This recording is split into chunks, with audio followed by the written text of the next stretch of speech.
बच्चों, हमने पिछले वीडियो में कार्बनिक यौगिकों का वर्गीकरण पढ़ा था, जो रेखा चित्र की सहायता से हमने समझा था।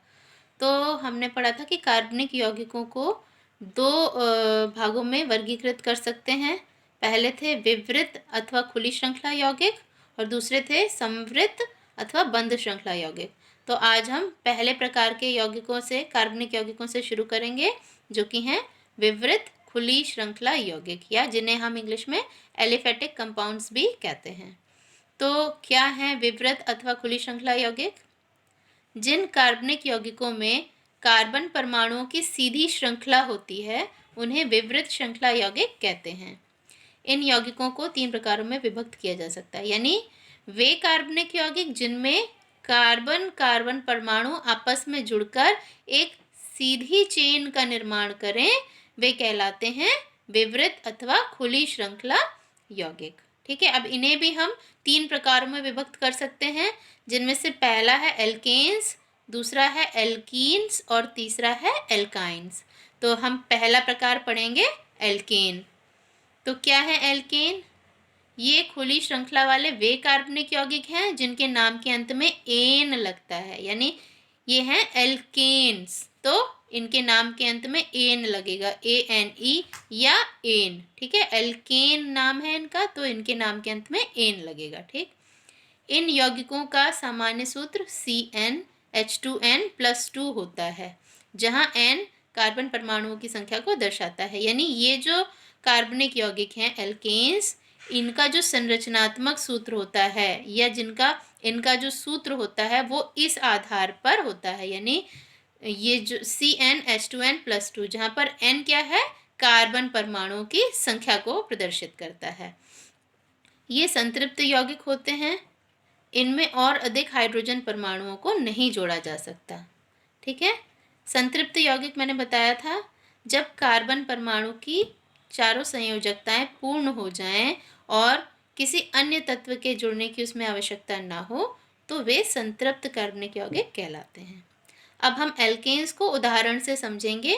तो हमने पहला उदाहरण लिया है CnH2n+2। ये एल्केन का सामान्य सूत्र है, जैसा कि मैंने पहले बताया।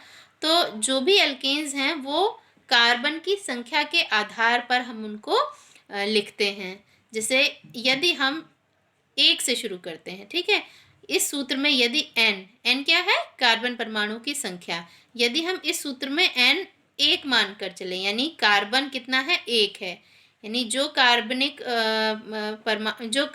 यौगिक हम सोच रहे हैं उसमें यदि कार्बन की संख्या कितनी है, 1 है, तो कौन सा यौगिक बनेगा? तो इसको देखिए, इस तरह से बनते हैं सूत्र में n का मान रखने पर। यानी ये जो सूत्र है, इसमें हम n का मान कितना रखेंगे, 1।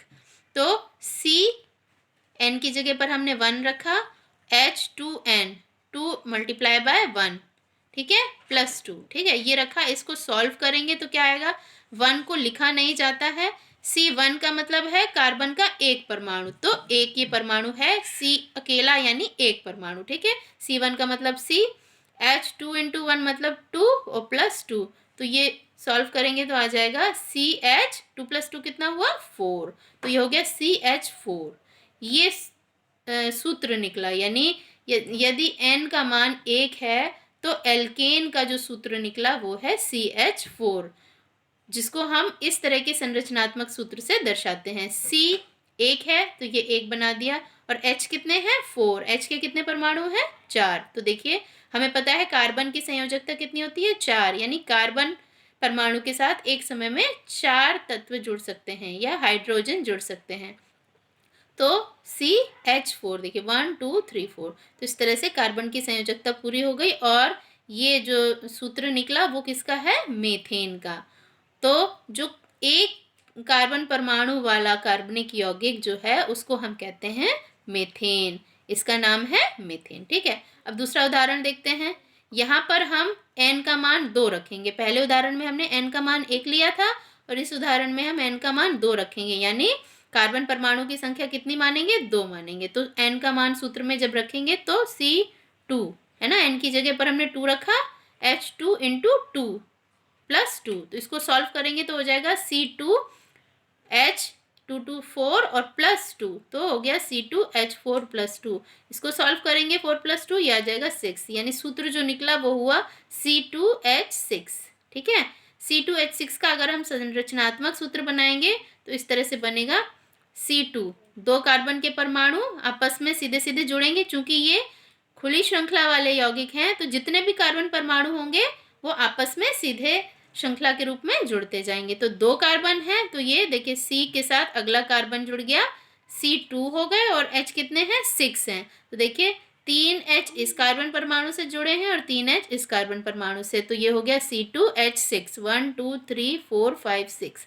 और कार्बन की संयोजकता कितनी होती है, 4, तो पूरी संयोजकता भी हो रही है कार्बन की 1 2 3 4, चौथे स्थान पर कार्बन से जुड़ा है। और ये वाला कार्बन भी 1 2 3, 3 स्थानों पर हाइड्रोजन से और 1 स्थान पर कार्बन से जुड़ा है। तो ये भी सीधी श्रृंखला वाला यौगिक है जिसमें कार्बन परमाणुओं की संख्या 2 है। तो 2 कार्बन परमाणुओं वाले कार्बनिक यौगिक को हम क्या कहते हैं, एथेन कहते हैं।